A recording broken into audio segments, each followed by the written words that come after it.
então vamos começar a falar sobre essa questão de quem deve fazer a cirurgia ou para quem ela é indicada. Porque quando a gente associa a cirurgia bariátrica, a gente coloca uma pessoa com volume corporal muito grande, quando na verdade a obesidade ela tem outros níveis, né? A partir de que momento o paciente deve pensar na cirurgia? Excelente pergunta, Larissa, um excelente tópico, né?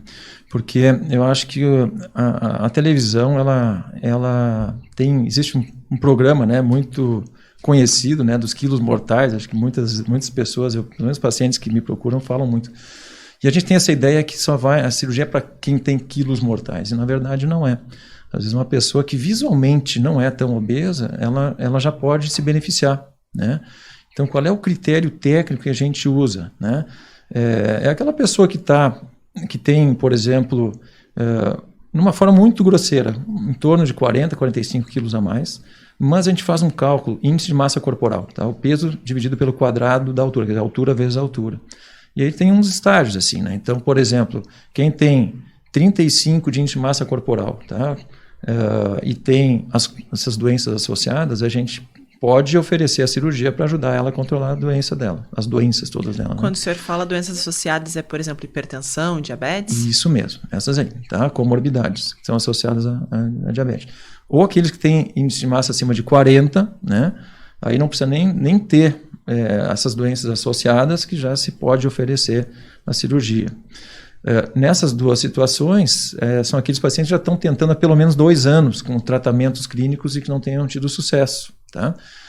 Agora, aqueles que têm índice de massa corporal acima de 50, que a gente já chama de superobesidade, esses não precisam nem ter os 2 anos de tratamento clínico, porque já se sabe que dificilmente o metabolismo dele vai responder às medidas clínicas. Tá?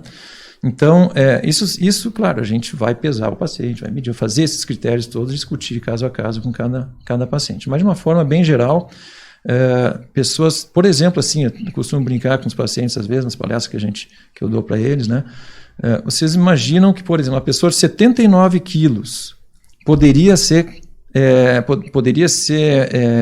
considerada uma pessoa com obesidade mórbida, né? Obesidade passível a indicar uma cirurgia? 79 quilos, né? Difícil, um adulto, né? Normal, pleno. 1,50 m, botando no cálculo, 35 de índice de massa corporal. Se tem hipertensão, ou diabetes, ou colesterol triglicéridos aumentados, ou apneia do sono, ou artropatia severa, quer dizer, alguma dessas doenças, já é considerado uma obesidade passível de indicar uma cirurgia bariátrica. Então, visualmente, mas nem parece tão obeso, para que eu vou fazer uma cirurgia? Né? Não é um quilo mortal, né? Não é quilos mortais, mas pode beneficiar. E mais, se a pessoa tem diabetes, agora vamos falar um pouco de cirurgia metabólica.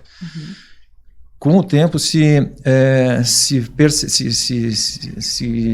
percebeu, se observou e se cientificamente se comprovou daí depois, no segundo tempo, isso já faz mais de 20 anos que já vem nesse embalo, que pacientes que têm 30 de IMC, obesidade leve, que tenham diabetes de difícil controle e façam uma cirurgia do tipo bariátrica, tem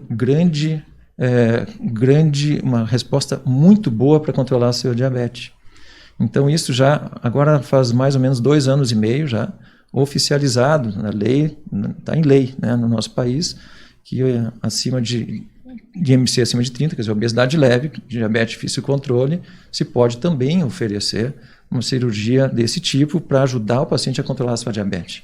Né? Então, realmente, aí nós estamos falando em termos de peso, nós já estamos saindo um pouco da cirurgia bariátrica, nós estamos indo para a cirurgia metabólica. Tá? Qual é a diferença? A diferença é que a cirurgia metabólica ela é mais para controlar as questões de mudança, de desequilíbrio hormonal e metabólico, quer dizer, essas doenças tipo diabetes, principalmente a diabetes é o tipo principal. A cirurgia bariátrica ela visa um pouco mais a perda de peso mesmo, né? Porque tem pessoas que têm obesidade avançada, acima de 40, que não tem diabetes, não tem doença nenhuma, tem realmente peso elevado. E se sabe assim, então que elas funcionam diferente. Então a cirurgia bariátrica ela nasceu para tratar quilos na balança, né? Se descobriu que ela é muito mais do que isso. Isso já faz quase mais de 20 anos. Ela trabalha com metabolismo. No início, se operava os pacientes com muito peso e diabetes. Se percebia que dali a 1 ou 2 semanas o paciente estava controlado a diabetes. Parava de usar antidiabéticos e insulina. Questão de 1 ou 2 semanas tinha perdido nem 10% do peso. Pô, mas o que está acontecendo? Então tem coisa a mais nessa cirurgia, ela é muito mais do que a gente imagina. E não deu outra. Ela modifica os hormônios do estômago, do intestino, a ponto de influenciar na diabetes.